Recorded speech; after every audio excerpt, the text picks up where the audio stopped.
Threads of History, a podcast that aims to go back in time to connect an event or instance to its origin through several threads of continuity across time, space, culture, and historic moments. Welcome to the podcast. I am Mike Shellhammer. Today's episode is on the institution of marriage, its origin in the kinship ties of early tribal people, and its customs and traditions. Our ideas of love, courtship, marriage, and the cultural norms associated with them may not be as resolute or as old as one might think.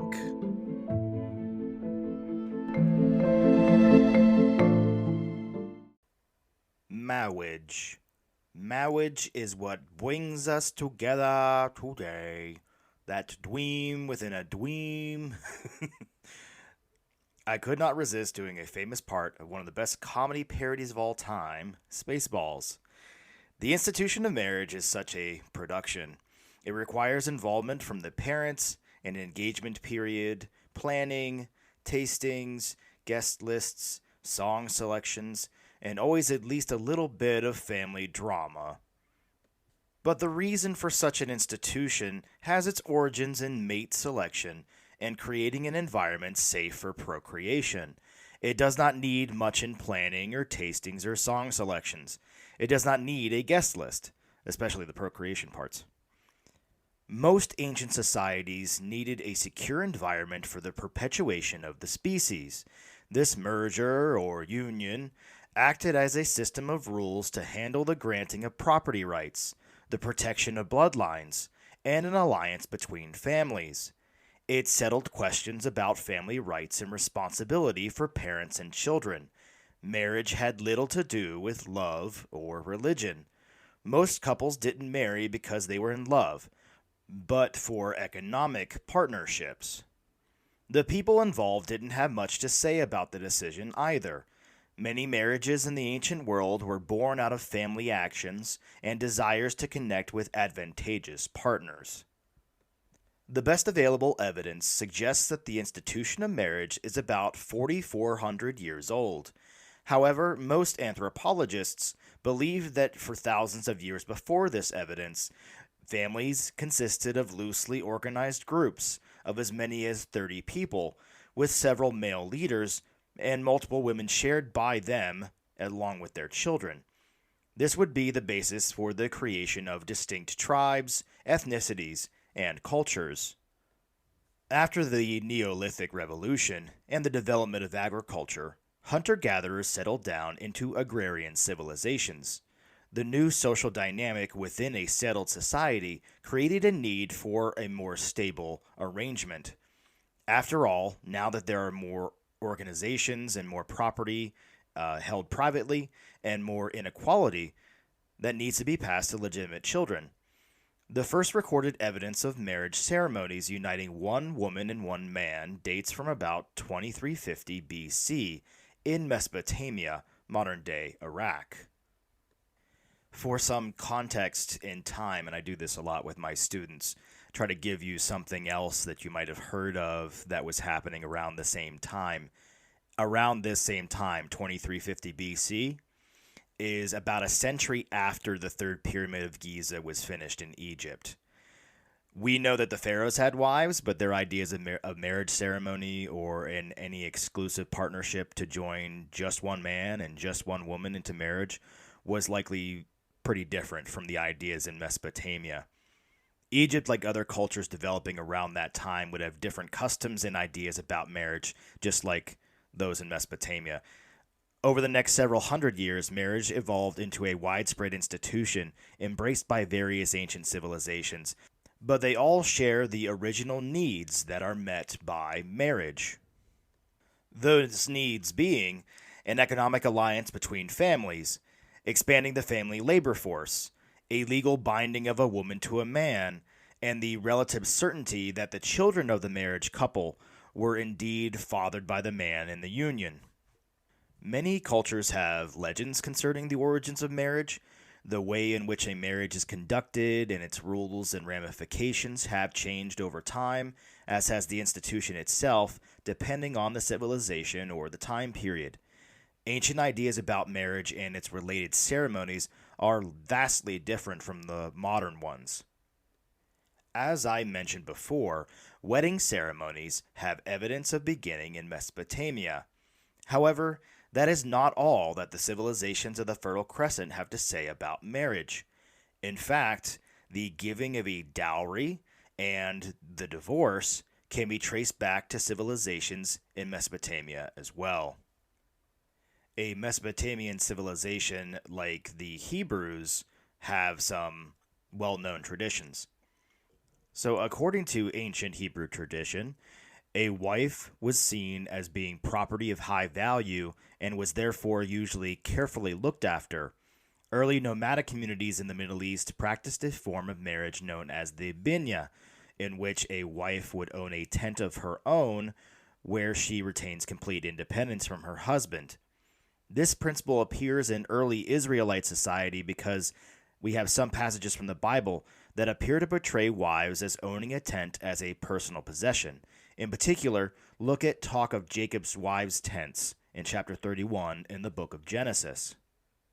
An Israelite husband is implied to have some responsibilities to his wife in the Israelite tradition. The covenant code orders if the man were to take another wife, his duties to her and anything he is to provide for her could not diminish. If the husband did not provide the first wife with these things, she is to be divorced with no costs or penalties to her. The Talmud interprets this as a requirement for a man to provide food and clothing to each of his wives as well as provide the duty of marriage. This can be interpreted as whatever one does as a married couple, obviously sex, but is more than that. It is providing all that he would to one wife as if she was the only wife, and to the others just the same. I would argue this is an impossible task, but it shows the attitude about marriage and it having duties, requirements, and expectations for all parties involved. As a polygamous society, the Israelites did not have any laws that required fidelity to the men.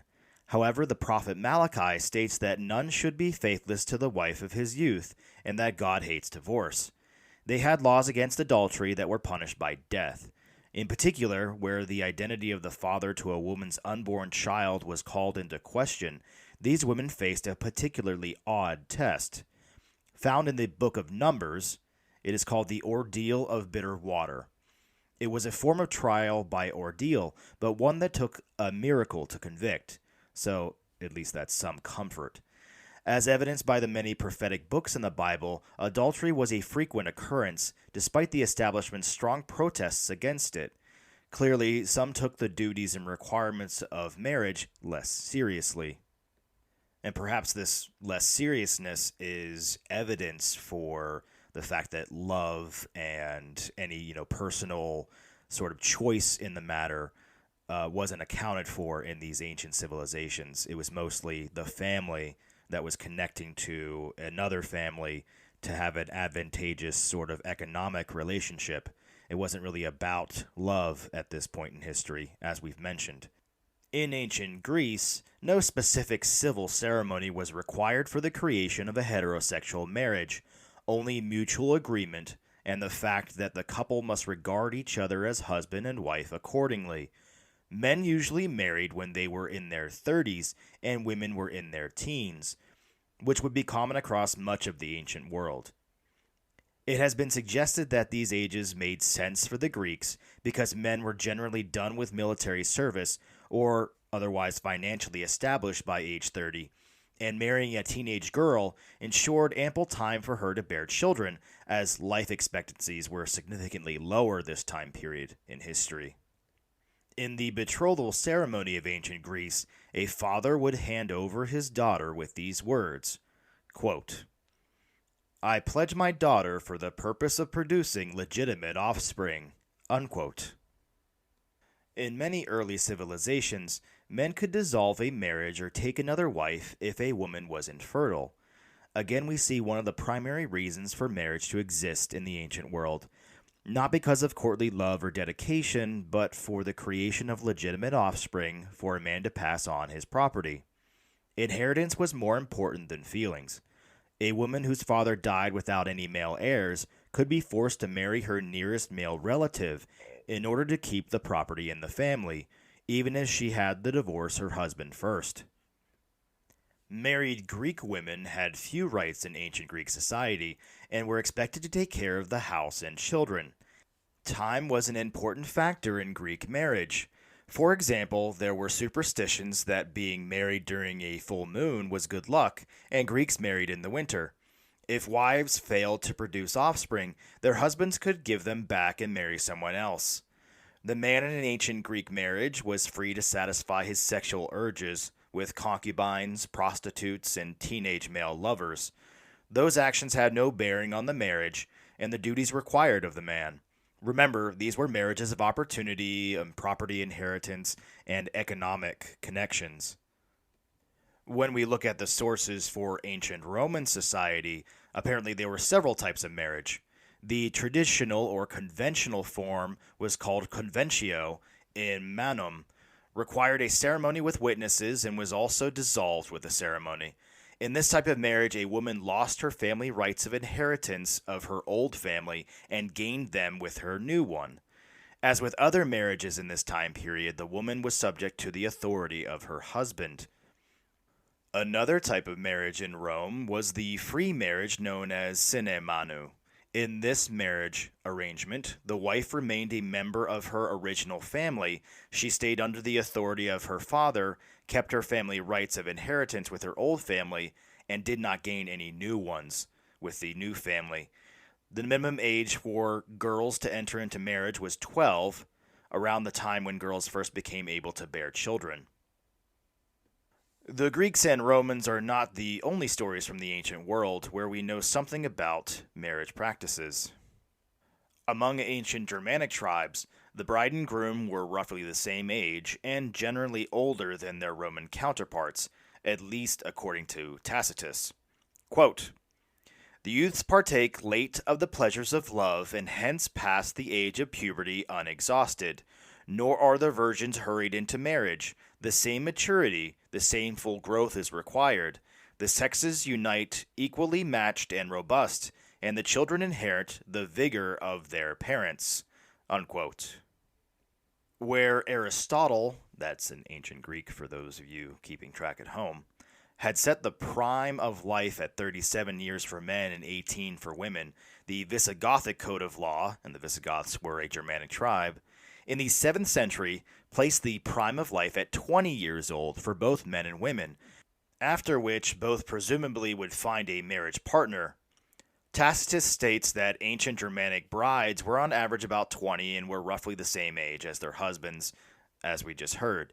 However, Anglo-Saxon women, like those of other Germanic tribes, are marked as women from the age of 12 and older, based on archaeological finds, implying that the age of marriage may have coincided with puberty and not on the age of 20. So we're saying it's possible that Tacitus was wrong, and these Germanic tribes might have had customs of the age of marriage much closer to the ancient Greeks and Romans. It still might be true for some tribes that the age was closer to 20 rather than 12, but there's not much evidence outside secondary sources. Another ancient marriage custom exists in ancient China. The mythological origin of Chinese marriage is a story about Nu Wei and Fu Xi, who invented proper marriage procedures after becoming married themselves. In ancient Chinese society, people of the same surname are supposed to consult with their family trees prior to marriage to reduce the potential risk of unintended incest. However, marrying one's maternal relatives was not thought of as incest, and families sometimes intermarried from one generation to another. Seemingly because of this, individuals remained members of their biological families, so they didn't join the new family whenever they got married. When a couple died, the husband and the wife were buried separately in their respective clans' graveyards. In one of the aforementioned maternal marriages, the male would become a son-in-law who lived in the wife's home. There were other ideas about marriage from the ancient world that might surprise modern people. Gay marriage, for instance, was not unknown in ancient civilizations, though it is rare for such a thing to be recorded officially. The Roman Emperor Nero, who was incredibly popular, I'm being sarcastic, he was not popular, but he is really well known, and he ruled from 54 to 68 AD, twice married a man in a formal wedding ceremony, and forced the imperial court to treat them just as they would treat his wives. In 2nd and 3rd century Rome, homosexual weddings became so common that they worried a social commentator called Juvenal, and I'll have a quote from him. Quote, "Look, a man of family and fortune being wed to a man. Such things, before we're very much older, will be done in public." Unquote. So it is clear that Juvenal mocked such unions, saying that the male brides would never be able to hold on to their husbands because they could not give them children. In fact, the Romans outlawed formal homosexual unions in the year 342. However, Yale history professor John Boswell says he's found scattered evidence of homosexual unions after that time, including some that were recognized by Catholic and Greek Orthodox churches. In one 13th century Greek Orthodox ceremony, the Order for Solemnation of Same-Sex Union, the celebrant asked God to grant the participants, quote, "Grace to love one another and to abide unhated and not a cause of scandal all the days of their lives, with the help of the Holy Mother of God and all thy saints." Unquote. Polygamy was common throughout history, as I mentioned in talking about the Israelite customs. For instance, Jacob, King David, and King Solomon are examples of biblical men that had anywhere from 2 to reportedly thousands of wives. Polygamy may have been an ideal that high-status men aspired to because they could afford the time and the expense for purely economic reasons, but most men likely only had just one wife. In a few cultures, women would marry multiple men, and there have even been some rare instances of group marriages. Monogamy, that is, marriage between one man and only one woman exclusively, became the guiding principle for Western marriages sometime between the 6th and the 9th centuries, following a protracted battle between the Catholic Church and the old nobilities and kings who wanted to say that they could take a second wife. The church prevailed in this battle, and with monogamy becoming central to the notion of marriage by the 9th century AD. Still, monogamous marriage was very different from the modern conception of mutual fidelity. Though marriage was legally or sacramentally recognized between just one man and one woman, throughout history, men have had wide latitude to engage in extramarital affairs, and this is according to historian Stephanie Kuntz. Any children resulting from these trysts would not be legitimate, and they wouldn't have any claim on the man's inheritance. So we still see one of the foundational reasons for marriage hold up against the common practices here. These cultures were tolerant of the practice of informal promiscuity as long as it did not interfere with the traditional institution of marriage, that inheritance, that economic tie, that economic connection between families, it couldn't be messed with. In addition, I suppose, lucky for those of you rooting for the men out here, the promiscuity in marriage was only accepted if it was done by men. Women that were caught stepping out of their marriages faced serious risk and censure, likely because they would interfere with another tenet of marriage, the institution of marriage, and that is the creation of legitimate offspring. So a man could create illegitimate offspring, no problem, but if a woman were to create them, and it would call into question the inheritance of that family's wealth, that would be an issue. Another concern for families that was solved by the institution of marriage, the keeping of alliances and family economic connections, resulted in a peculiar practice that was more common than you might expect. This practice, the marrying of family members to each other, is recorded in the Bible, but is evidenced in many other sources. For instance, the Jewish forefathers Isaac and Jacob married their cousins, and the patriarch Abraham married his half-sister. Cousin marriages remain common throughout the world. In fact, common today, particularly in the Middle East. Rutgers anthropologist Robin Fox has estimated that the majority of all marriages throughout history were between first and second cousins. Eek. As family plots of land gave way to market economies and kings ceded their power over to democracies, the notion of marriage transformed. Nowadays, most Americans see marriage as a bond between equals that's all about love and companionship. It was not always this way. Unsurprisingly, the Christian church would become involved in marriages, but the way in which they operated and the religious practices of some other cultures would influence marriage customs in an interesting story. If you thought early Christian church was the genesis for marriage customs in Western culture, and that it was intimately involved in creating those customs, sorry folks, prepare to be wrong. From the early Christian era, that is 30 AD to 325, marriage was thought of as primarily a private matter with no uniform religious or other ceremony being required. However, this would not last too long. The Bishop Ignatius of Antioch wrote, quote, "It becomes both men and women who marry to form their union with the approval of the bishop, that their marriage may be according to God and not after their own lust." Unquote. As the Roman Catholic Church became a powerful institution, especially in Europe, the blessings of a priest became a necessary step for the marriage to be recognized in the community. By the 8th century, marriage was widely accepted in the Catholic Church as a sacrament, which is a ceremony to bestow God's grace. The notion of marriage as a sacrament, namely a Christian rite recognized to be of particular importance and significance, can be traced back to Paul and his writings in the Bible. In the New Testament letter from Paul to the Ephesians, in chapter 5, Paul compared the relationship of a husband and wife to that of Christ and his church. Quote, "Husbands, love your wives, even as Christ also loved the church and gave himself for it." Unquote. A church's blessing on the union was largely not required to be legally married. Marriages in the West were originally contracts between the families of two partners, with the Catholic Church staying out of it. Until the 1500s, the Church accepted a couple's word that they had exchanged marriage vows, with no witnesses or corroborating evidence needed.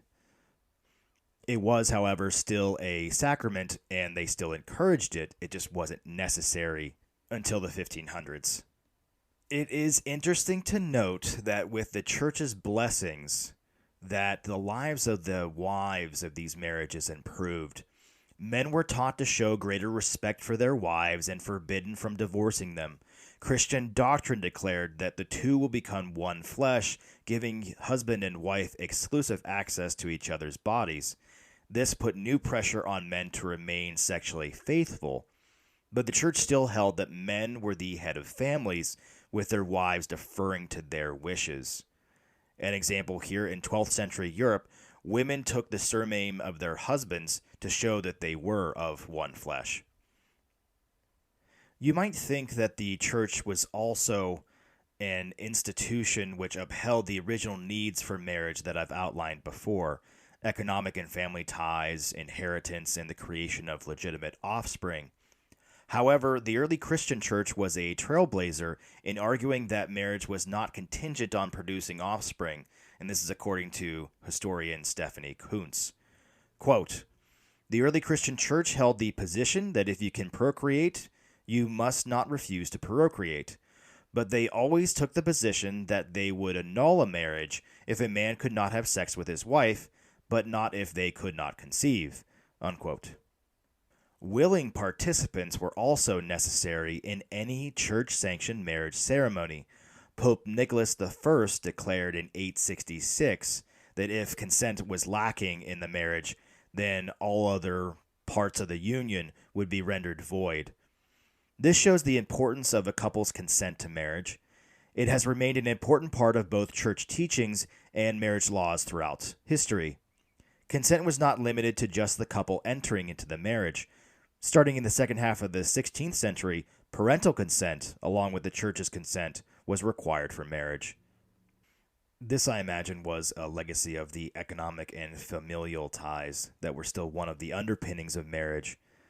As I've mentioned before, throughout history, marriages were arranged, sometimes as early as birth, and these early pledges to marry were often used to ensure agreements between different royal families and nobles and ensure inheritance and all these different ideas of bringing these families together.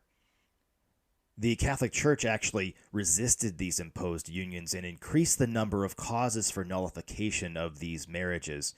As Christianity spread during the Roman period and into the Middle Ages, the idea of free choice in selecting marriage partners increased and spread with the Church. With few local exceptions, until 1545, Christian marriages in Europe were by mutual consent, a declaration of intention to marry, and upon the subsequent physical union of the parties. The couple would promise verbally to each other that they would be married to each other. The presence of a priest or witnesses was not required. This promise was known as the verbum. If freely given and made in the present tense, as in I marry you, it was unquestionably binding, and if made in the future tense, I will marry you, it would constitute a betrothal, so creating the idea of an engagement or an engaged to be married situation. Now, the church took this custom incredibly seriously. They wanted that fidelity in the marriage after the Christ and the church analogy. So the church actually lashed out at those who would get married twice or even more than that while their former spouses were still alive and without any sort of divorce or annulment by the church. One of the functions of churches from the Middle Ages was to register marriages, but it was not obligatory. There was no state involvement in marriage and personal status, with these issues being educated in ecclesiastical, church-run courts, as opposed to the courts run by the king or the ruling party. We have other examples of marriage practices in parts of the world that are not associated with Christianity. Other religions recognize the institution of marriage in various ways. The Muslim faith allows for polygamous marriages, where a man is allowed to marry as many as 4 wives. The Hindu faith has a profound belief in that marriage celebrates the joining together of 2 individuals for eternity so that they can together pursue truth, meaning, and physical desire. Even with a supportive and somewhat lax nature of the church marriage practices and oversight in this period, the Middle Ages, or up to the Middle Ages, there appeared to be many marriages taking place without witnesses or ceremony or even consent. And this was by the 1500s. A quick digression, it's possible this could have been because the church's ranks were halved by the Black Death. Listen to my episode on the Protestant Reformation for more information on that particular thread of history. The Council of Trent was so disturbed by the fact that you didn't have the ceremonies or the witnesses or the consent that they decreed in 1563 marriages should be celebrated in the presence of a priest and at least 2 witnesses. The marriage took on a new role of saving men and women from being sinful and procreating without God's blessing. However, our modern idea of love and companionship within a marriage still was not quite commonplace. It's sad to say, and it's sad to think about this being the case today sometimes, but love wasn't a necessary ingredient for marriage during this era. Now, as much as the Catholic Church and other churches had power in religious ceremonies for marriage, the churches slowly began to cede their power over to the nation state and government leaders and lawmakers, and for some people this seemed to be a welcome sight. As part of the Protestant Reformation, the role of recording marriages and setting the rules for marriage passed to the state, reflecting Martin Luther's view that marriage was a worldly thing. And by the 17th century, many of the Protestant European countries had state involvement in marriage exclusively.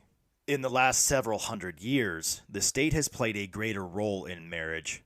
For instance, Massachusetts began requiring marriage licenses in 1639, and by the 19th century, marriage licenses were common within the United States. So, if love did not need to exist in the church marriage, but it was clearly strongly implied in the Bible and Paul's letters, then when did it ultimately become commonplace for men and women to desire marriage for love and companionship? The origin for all the pomp and circumstance of modern marriages would come later than you might think.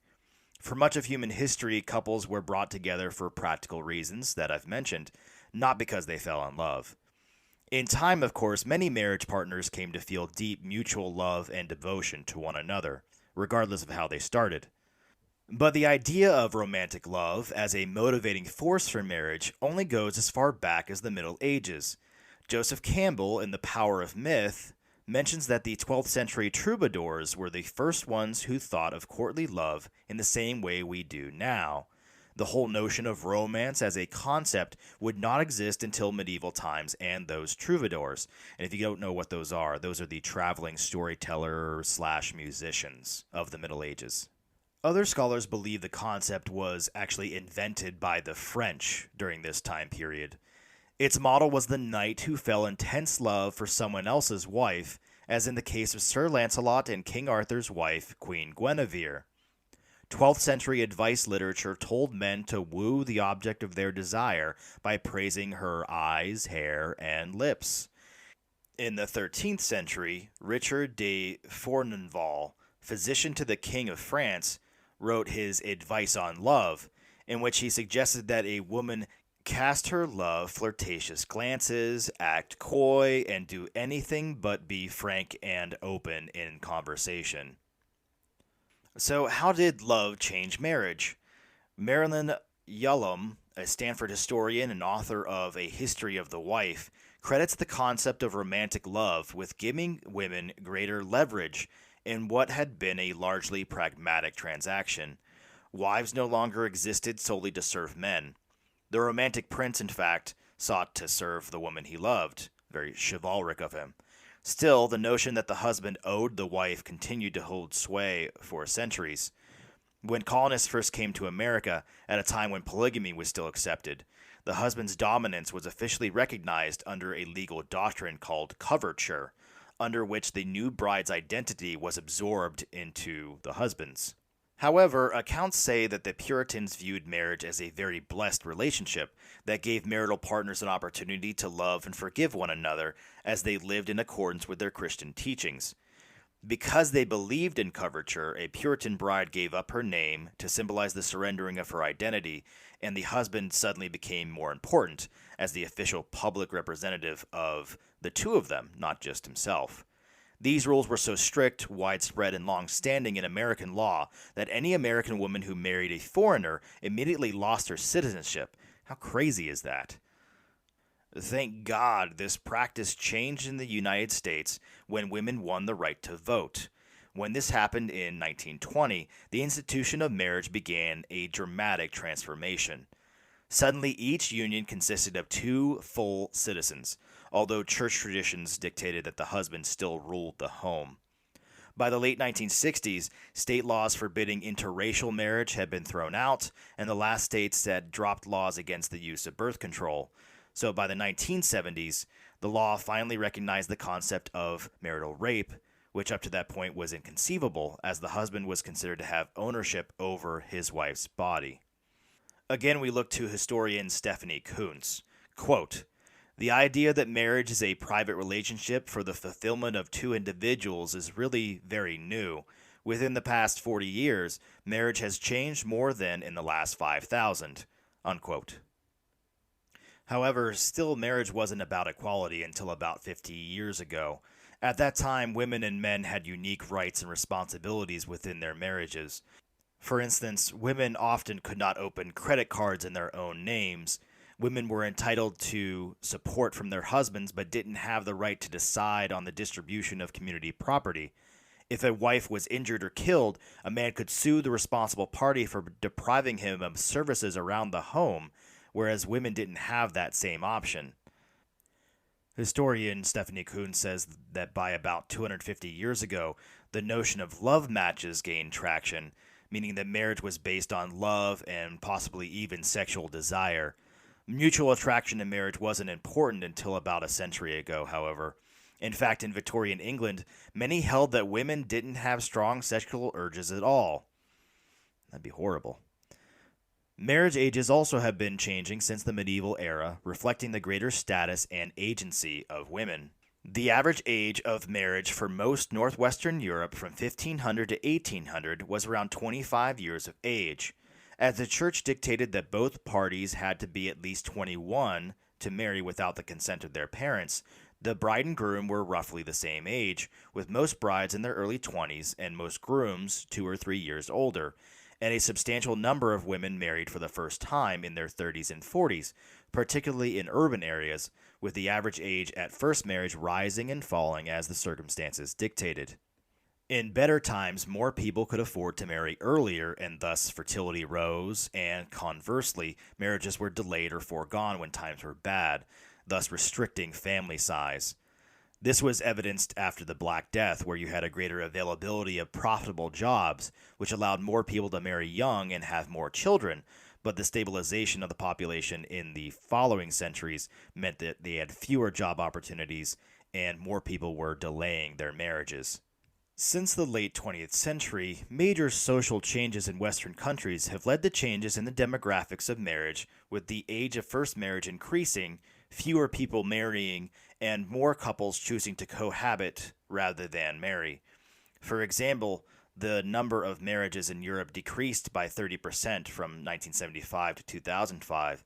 As of the year 2000, the average marriage age ranges from 25 to 44 years for men and 22 to 39 years for women.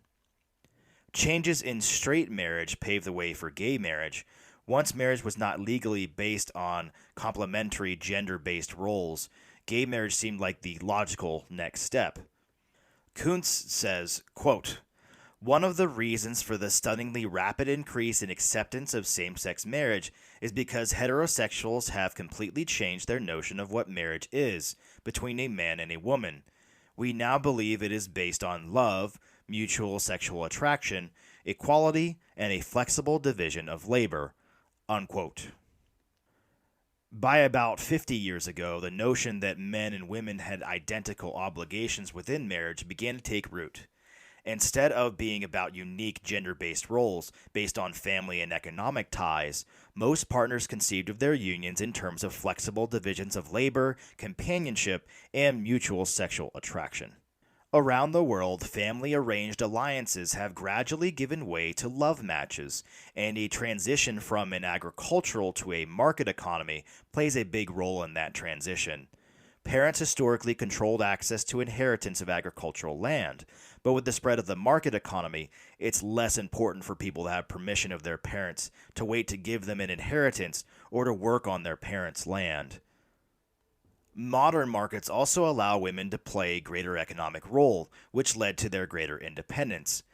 However, still in the modern day, some marriages outside Western traditions are arranged by family, but less for keeping inheritance within the extended family and more to expand people's social circles. Some marriages involve a dowry, which is when the bride's family gives money or presents to the groom and his family. Some require a bride price, which is when the groom or his family gives money or a present to the bride's family. So you have this exchange of gifts going on. Few arranged marriages will have any courtship or dating, but most have deep-rooted traditions and customs that do much better than their ancient counterparts in accounting for consent and courtly love. So now that we know where religion, love, and companionship in marriage have their origins, what about everything else that's associated with a marriage ceremony? One nearly universal marriage tradition is that of the engagement ring. This custom can be dated back to the ancient Romans and the Egyptians. It is believed that the roundness of the ring represents eternity, so that wearing the wedding ring symbolizes a union that is to last forever.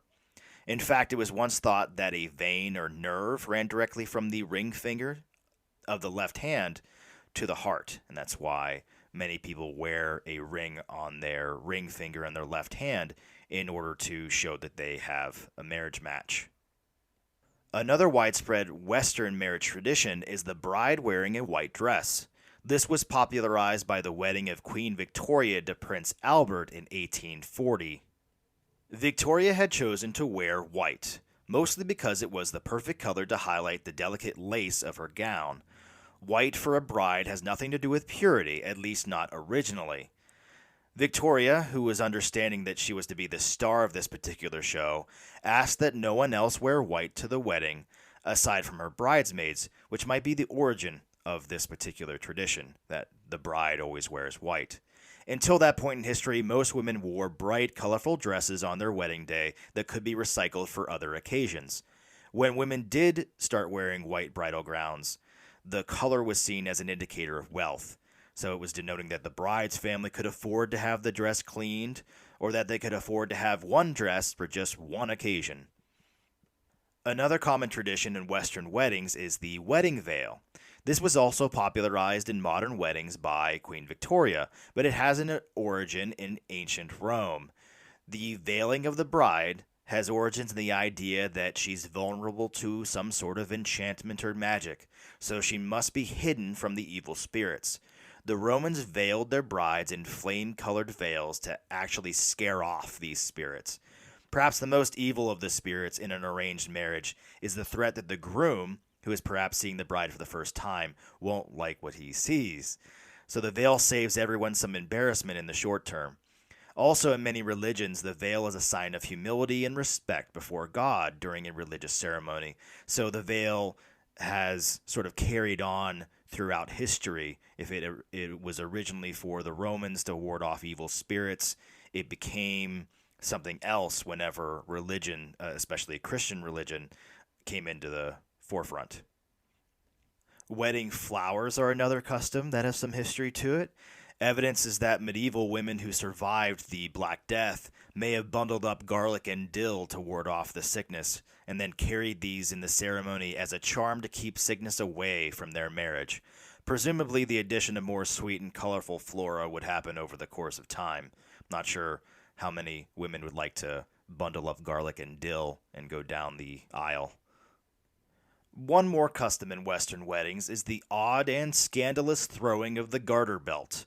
My wife did not do this at our wedding, mostly to avoid unwanted attention, but apparently its origin is exactly that. Throwing a garter was devised as a way to actually physically protect the bride from the wedding guests when they wanted a good luck charm. Let me explain. It derives from a tradition in medieval France, where the guests would actually rush the bride at the altar to snag a piece of her dress because it was considered a piece of good luck. If you or anyone else you knew had to deal with a battered bride sobbing at the altar in a gathering of tattered rags, you would definitely come up with another solution. So the practice was so intrusive and invasive and dangerous that someone along the way decided to pacify this rabble of people trying to get their good luck by tossing out the garter belt, and for that to be the solitary good luck charm. I have, in fact, caught a garter belt toss, so I suppose it works. Today, most people recognize that regardless of how a couple enters into the marriage and what traditions are observed, it is a bond between two people that involves responsibility and legalities, as well as commitments and challenges. The bond of marriage has remained constant throughout the ages. Marriage has its origins in practicality, family connections, economic advantages, inheritance, and the creation of legitimate offspring. However, today's marriages have shifted from these ancient threads, still incorporating the traditions of the past, religious ceremonies, and connections of family, but also incorporating the sharing of love and commitment that is highly valued in modern relationships.